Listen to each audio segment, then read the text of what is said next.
May tatlong giyera na nangyayari ngayon na karamihan sa atin hindi napapansin. At malaki ang epekto nito sa balance of power ng mundo. Kapag naririnig natin ang salitang war, iniisip natin agad missiles, sundalo, battlefield. Pero kapag nag-shift ang global power, hindi lang isang giyera ang nangyayari. Tatlo. Una, military war. Ito yung nakikita natin sa balita dito sa newsfeed, yung mga conflict, alliances, missile strikes. Pero hindi lang dito nagdedesisyon ng future ng power. Pangalawa, economic war. Halimbawa, sanctions. Kapag pinutol ang access ng isang bansa sa global system, nahihirapan itong maipag-trade sa mundo.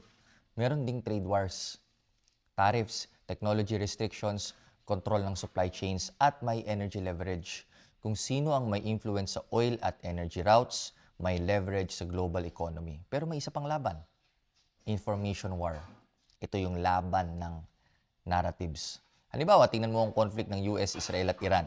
Sa Western media, ang story madalas ay Iran is a threat. Pero sa Iranian narratives, they're just defending against foreign aggression. Parehong event, pero magkaiba ang story na naririnig ng publiko.